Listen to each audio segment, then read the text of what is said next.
Welcome to Pimpy's Investment Chat, where we keep investment talk simple. And here's your host, Pimpy. What is going on out there, peeps? All right, let's get back to Iraq. Not a whole lot going on, but there still is more talk about the exchange rate. I thought they had this thing settled, but apparently not. We'll review that here in just a moment. Before we get started, do me a favor and hit the thumbs up button. And if you're not a subscriber, please do so, because when you do, it helps out the channel, and I surely do appreciate it. If you're thinking about buying gold and silver, right now is the time. Give a consideration to our friends over at Money Metals Exchange. The link is down below in the description. First-time buyers, if you spend more than $100, use promo code Pimpy, P-I-M-P-Y, and you'll get a free half ounce of silver. Yes, Money Metals Exchange. Investopedia's best overall precious metals dealer 2 years in a row. So an update in regards to the election. Yeah, still struggling to set the government. We know that the House of Representatives decided to reopen the door for new nominations for the position of the presidency when the first nomination fell through. A whole new list of names came in. They were ready to go, and then that was struck down. Yeah, that's because that's unconstitutional. So now they have to go back to the original list and select somebody from there. I think this is the time that we're going to see them go ahead and accept Soleil, because the original person they want, they could not get. Although there's no articles that say this is just my opinion. I think they stick with Soleil as the president and Al-Kadhimi as the prime minister. The new list of people is now considered unconstitutional, and they will go back to the original list. See, the Council on Ministers issuing several decisions, get to know them. So I think what you see in here is the prime minister is just going through and tightening up the ranks, doing what they can to cut down on corruption and identify where corruption is and make sure they get reported. Also, there are a ton of new jobs coming into Iraq.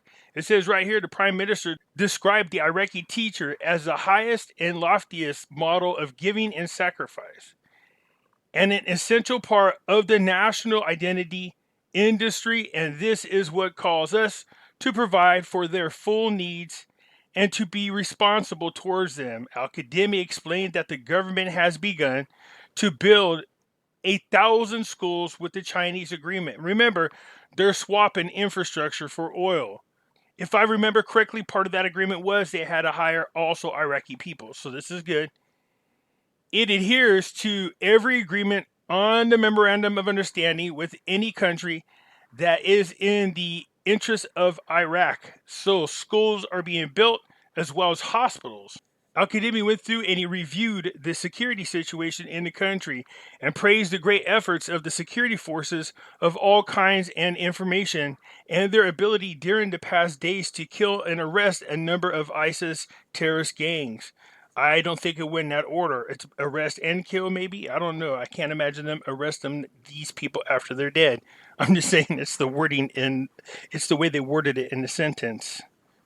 But even better news than that, it says that ISIS has aborted all attempts of the organization to restore its defeated strength. So in other words, where the gangs are being swept up, arrested, or killed, nobody's coming in to replenish the ranks. So this is actually good for Iraq. So here we go. More exchange rate talk. Al-Kadhimi's advisor, the state's loss will be great by adjusting the exchange rate. Or let me reword it. It should say there would be a great loss to the state by adjusting the exchange rate. So the financial advisor to the Prime Minister, Soleil, identified 2 directions for resolving the exchange rate crisis while explaining the extent to which the currency market was affected by conflicting statements. He said the currency market is inevitably affected by information, and the bond sales market is also affected, which is a free market with dualists and an information market, pointing out that sometimes there is false information that disturbs the market or may be truthful that leads to the exchange of buying and selling very quickly. Yeah, I would say so. It is not possible to deviate from the context of the Ministry of Finance, but if the exchange rate is modified, it will have benefits and a loss. And the state's loss will be greater because it has achieved revenues in the form of an inflation tax at the rate of 20%. And if the value of the dinar is raised, the value of the increase will be lost by public finance, especially when it depends on 93% of the budget's revenues coming directly from oil. That is way too high of a percentage for relying on oil, because if something again happens to the oil market, then Iraq is back to square one. This is not good. We need them in there building these schools, infrastructure, hiring people. We know the story. With all the surplus of money while oil prices are so high, they should take advantage of it and really start doing what they can to rebuild that country as quickly as possible. Slade pointed out that there must be two directions to solve the crisis. The first is to revalue the dinar and raise it alone. And it seems that there is no tendency on the part of the Ministry of Finance, but it must use the compensatory tendencies such as taxes and custom duties, expand the base of social assistance, and approve the food rations for the poor, referring to the budget compensates for the differences between. So what he's talking about is somewhere in the budgets they have to have money set aside to help compensate for the loss that the poor experience when they change the rate. And they need to do that in a form of food rations or increasing the amount of money that they receive each paycheck. Usually here, people who are on financial aid or some type of Medicare get what's called cost of living increases. If you're going to change the value of the currency, it might be in the country's best interest to do what they can to make up for those losses that the poor has occurred so that they can be taken care of. Because when the poor have nothing to lose, you'll see a lot of uprising, a lot of protesting, a lot of civil unrest. We don't want that to happen. So yes, go in there and do what you can in the budget to make up for the difference that the poor has lost in this exchange rate change. He continued, among the solutions is also maintaining the prices of fuel and food and consumer goods in the markets to compensate for the income. The market is stable and at a low exchange rate, and there is a high price difference, but inflation is still within the single decimal place. That's awesome, man, because we're over here in the doubles, according to the statement by the Ministry of Planning. This last sentence here is very interesting. He said, and he warned that if inflation exceeds 2 ranks, it will become a danger, noting that the biggest solution to treating inflation is interfering with the exchange rate. So here's the issue. First, the poor people were affected when their currency was devalued. That means it cost them more dinars to get the same items that they need just to survive. Now you have inflation happening over there in Iraq.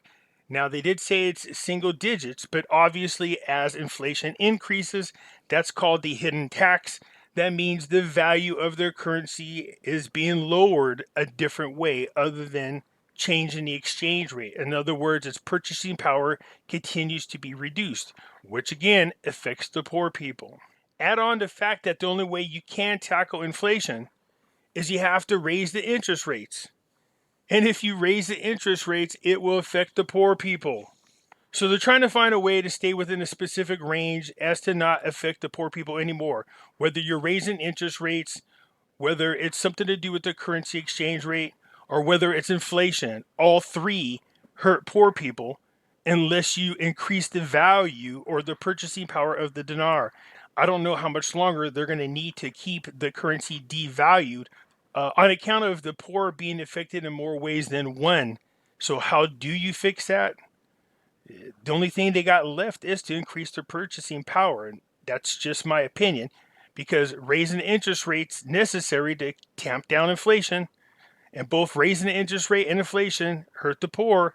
So this is going to be an interesting trick to watch them juggle the situation and try to find a solution out of it.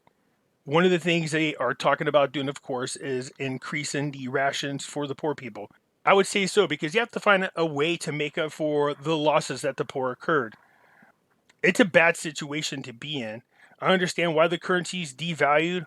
The longer it continues to stay devalued, the more the country can get accomplished as far as infrastructure, rebuilding the private sector, taking care of needs of the Iraqi people. Not to mention the fact that they'll be paying off their debt with cheaper money. They should try to get it all done this year. But this is the reasons why when I was doing these videos for the Iraqi Dinar, I focused on what was going on in politics, as far as what was going on in the country altogether, and their economy as well, because all of this affects the dinar. I told you, outside of waiting for an RI or an RV, there are other things we could keep an eye on. And now you know why. Because they affect the exchange rate. Anyways, that's it for now. Hit the thumbs up button if you're not a subscriber. Please do so, because when you do, it helps out the channel, and I surely do appreciate it. And I'll catch you later. I'm out.